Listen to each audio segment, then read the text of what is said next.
நம்ம இன்னைக்கு நான் எப்படி பண்ணுறதுன்னு பார்ப்போம்.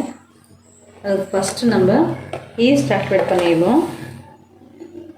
ஒரு ஸ்பூன் ஈஸ்ட் போட்டுக்கோங்க, 2 ஸ்பூன் ஈஸ்ட் போட்டுக்கோங்க. அதில் சர்க்கரை 1 ஸ்பூன் போட்டுக்கோங்க.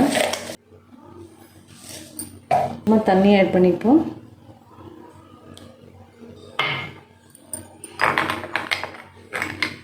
ஒரு 10 மினிட்ஸில் ஈஸ்ட் ஆக்டிவேட் ஆகிடும். இந்த ஈஸ்ட்டை கலெக்ட் வச்சு ஒரு 10 மினிட்ஸில் ஈஸ்ட் ஆக்டிவேட் இருக்கணும். நம்ம மாவு பிசைஞ்சிக்கலாம். பாருங்கள், நம்ம ஈஸ்ட் ரெடி ஆகிடுச்சு. நான் இதுக்கு ஒன்று சொல்ல மறந்துட்டேன்.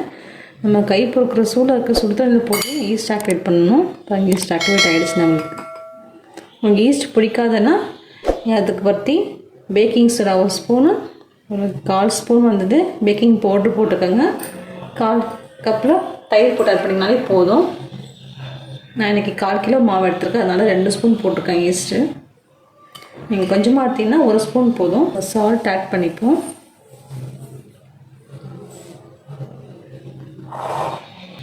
நான் ரொம்ப சிம்பிளான ரெசிபி தான், ஈஸியாக செய்யலாம். நம்ம பிசையறதுக்கு மட்டும்தான் கொஞ்சம் டைம் எடுக்கும். நல்லா சாஃப்டாக பிசையணும். இது தண்ணி ஆட் பண்ணி நல்லா சப்பாத்தி மாவு மாதிரி நல்லா சாஃப்டாக பிசைஞ்சிக்கோங்க. அது நம்ம மாவு நல்லா பிசைஞ்சாச்சு. நல்லா நீங்கள் இழுத்து நல்லா ஒரு 10 நிமிஷம் நல்லா நீங்கள் பிசையணும். அப்போ தான் உங்களுக்கு நல்லா சாஃப்டாக வரும். நான் இது மட்டும் தான் உங்களுக்கு டைம் எடுக்கும், மற்றபடி ஒன்றும் டைம் எடுக்காது. நல்லா பிசைஞ்சிக்கோங்க. நல்லா இதில் வச்சுட்டு நல்லா பிசைஞ்சிக்கோங்க. உங்களோட உள்ளங்கை வச்சு நல்லா தேய்ச்சி நல்லா ஒரு 10 மினிட்ஸ் நல்லா பிசைஞ்சுக்கோங்க. நான் நல்லா நம்ம சாஃப்டாக பிசைஞ்சாச்சு. நம்ம அப்படியே இதை உருட்டி வச்சுருவோம். ஒரு 2 ஹவர்ஸ் நல்லா ஊறணும். மேலே கொஞ்சம் ஆயில் பூசிலாம், நமக்கு காயாமல் இருக்கும்.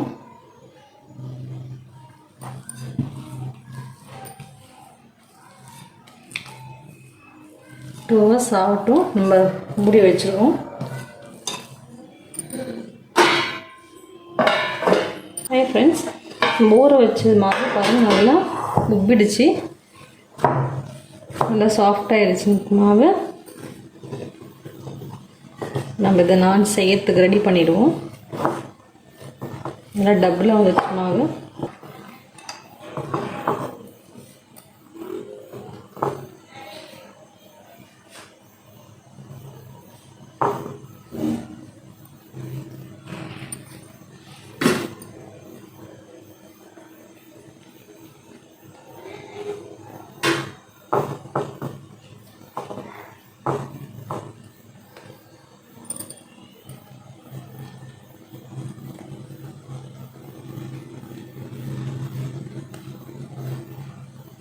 நம்ம திரட்டலாம்.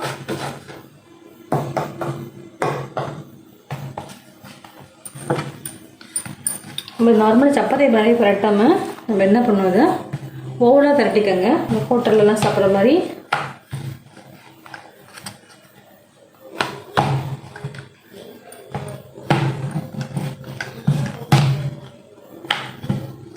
இது மேலே நான் கொஞ்சம் கொத்தமல்லி போட்டுக்கிறேன், நல்லாயிருக்கும்.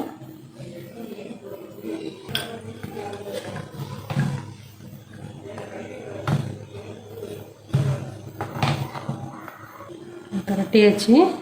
இது என்ன பண்ணுங்க, பேக் சைடில் கொஞ்சமாக தண்ணியில் முக்கிட்டு இது பின்னாடி தட்டிடுவாங்க, தடவிடலாம் லேசாக. இப்போ நீங்கள் திருப்பி போடும்போது உங்களுக்கு கீழே விழாமல் இருக்கும். இப்படியே எடுத்துக்கும். சூடாகிடுச்சு. நம்ம இதில் இது வச்சிடலாம். அப்படியே இது நல்லா அப்படியே உங்களுக்கு உப்பி வரும் மேலே. அப்போ நீங்கள் எடுத்தால் போதும். பாருங்கள், நல்லா பபுள்ஸ்லாம் வந்துடுச்சு, ஃபுல்லாக உப்பி வந்துடுச்சு நம்மளுக்கு. இப்போ நீங்கள் என்ன பண்ணுங்க, இதை அப்படியே பிடிச்சிக்கோங்க. எப்படி காமிச்சிங்கன்னா உங்களுக்கு அந்த ஹீட்டில் பாயில் ஆகும். பாருங்கள், நம்ம நல்லா வெந்துடுச்சு. நம்ம சூடாகவே இதை என்ன பண்ணுவோம், மேலேயே நம்ம பட்டரை உருக்கி வச்சுருக்கேன். பட்டர் அதில் அதை அப்படியே தடவிட்டு நல்லாயிருக்கும்.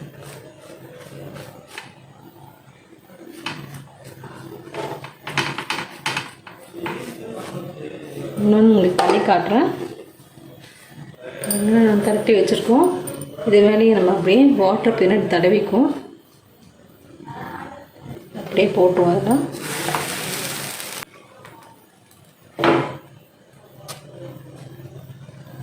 அப்படியே இதில் ஹீட் பண்ணி காட்டுவோம். இந்த ஹீட்லேயே அது வெந்துடும். நல்லா வந்துடுச்சு.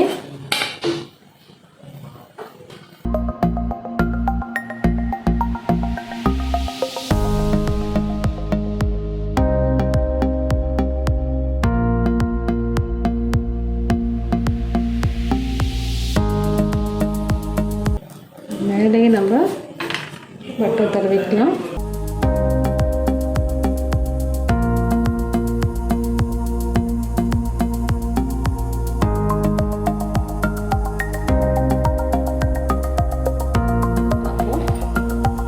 அதே மாதிரி தான் நம்ம மாவு பிசைஞ்சு வச்சுருக்கோம்.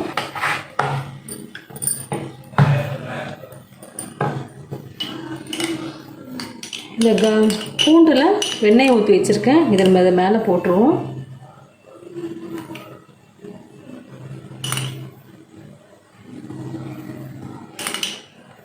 நல்லாயிருக்கும். ஏன் சேம் ப்ராசஸ் தான். இது அப்படியே நம்ம சுட்டு எடுப்போம். பாருங்கள், நல்லா உப்பி வருது மேலே பபிள்ஸு. நம்ம திருப்பி போட்டுக்கலாம்.